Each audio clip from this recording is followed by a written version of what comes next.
Hello बच्चे, ये प्रश्न को देखते हैं। तो प्रश्न में दे रखा है, एक विद्युत रासायनिक सेल में निम्न प्रकार सेट की गई प्लेटिनम H2 वायुमंडलीय 0.1 M molar HCl 0.1 molar acetic अम्ल और यहाँ पे दे रखा है H2 एक वायुमंडलीय। तो यहाँ पे अगर हम देखें तो प्लेटिनम इस सेल का विद्युत वाहक बल शून्य नहीं होगा, क्योंकि तो यहाँ पे चार विकल्प दे रखा है। पहला में दे रखा है 0.1 एम HCl 0.1 मोलर एस्टिक अम्ल की pH समान नहीं है।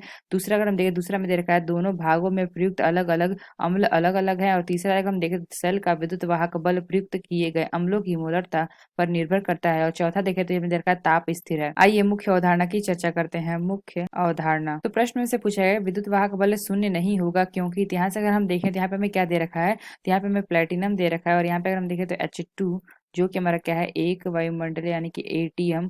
और पर अगर हम देखें तो 0.1 हमारा दे रखा है MHCl में, यह बदल जा रहा है। और यहाँ से अगर हम देखें तो ये में दे रखा है एस्टिक अम्ल। तो एस्टिक अम्ल का सूत्र होता है हमारा CH3COOH, जो भी हमारा दे रखा है 0.1 मोलर। और यहाँ पर हम देखें तो हमारा H2 यानी कि ये हमारा क्या है, एक ATM दाब पर हमारा क्या हो रहा है, ये हमारा प्लेटिनम। एक हमारा सूत्र होता है ना समीकरण, वो हमारा क्या होता है, ई सेल बराबर हमारा होता है क्या, E0 सेल माइनस 0.0591 बटे में हमारा क्या होता है एन, जो कि मतलब नंबर ऑफ इलेक्ट्रॉन्स कितने यूज हुए हैं। और ये मतलब लॉग क्यूसी। क्यूसी यानी क्या है कि यहाँ पे सांद्रता बात बटे अभिकारक की सांद्रता। तो यहाँ से अगर हम देखें तो जो हमारा प्लेटिनम है यानी हम कह सकते हैं कि जो हमारा यहाँ पे E0 सेल दे रखा है, इसका हमारा क्या मान होगा, 0 होगा। और यहाँ से अगर हम देखें तो क्यूसी हमारा क्या होता है, क्यूसी बराबर हमारा होता है क्या, उत्पाद यानी कि उत्पाद की सांद्रता यहाँ पे बटे में अभिकारक की सांद्रता। तो यहाँ से अगर हम देखें तो हमारा यहाँ पे हमारा क्या होता है, जो हमारा इधर का पार्ट होता है ये हमारा क्या होता है, एनोड होता है। और यहाँ से अगर हम देखें तो ये हमारा क्या होता है, कैथोड होता है।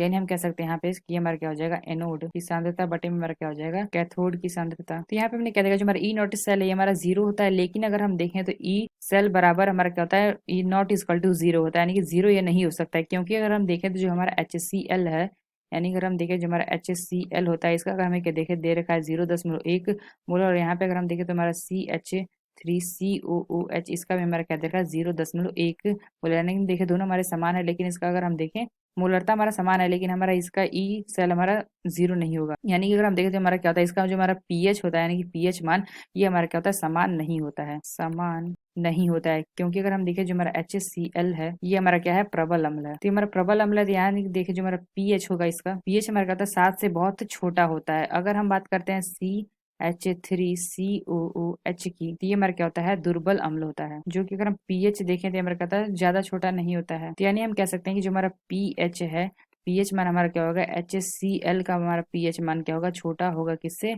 CH3COOH से। यानी कि इनका हमारा जो पीएच होगा वो हमारा सेम नहीं होगा। यानी हम कह सकते हैं कि जो हमारा इसका पीएच ही सेम नहीं होगा, तो हमारा जो सेल यहाँ पे है ई सेल, ये भी हमारा क्या होगा, समान नहीं होगा।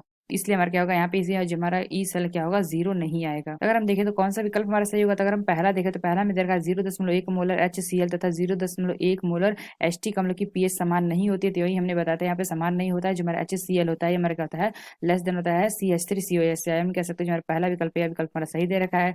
दूसरा अगर हम देखें, दूसरा दे रखा है दोनों भागों में प्रयुक्त अम्ल अलग अलग है, तो यह विकल्प हमारा गलत है, इसकी वजह से नहीं होता। अगर हम देखें सी दे रखा है सेल का विद्युत वाहक बल प्रयुक्त किए गए अम्लों की मोलरता पर निर्भर करता है, तो यह विकल्प हमारा गलत है, इस वजह से हमारा शून्य नहीं होता है। अगर हम देखें जो हमारा डी दे रखा है, ये भी दे रखा है कि स्थिर ताप पर, यह विकल्प हमारा गलत होगा। यानी कह सकते हैं हमारा पहला विकल्प, यह विकल्प हमारा सही होगा, यानी कि ऑप्शन ए। आशा करते हैं आपको समझ में आया होगा। धन्यवाद।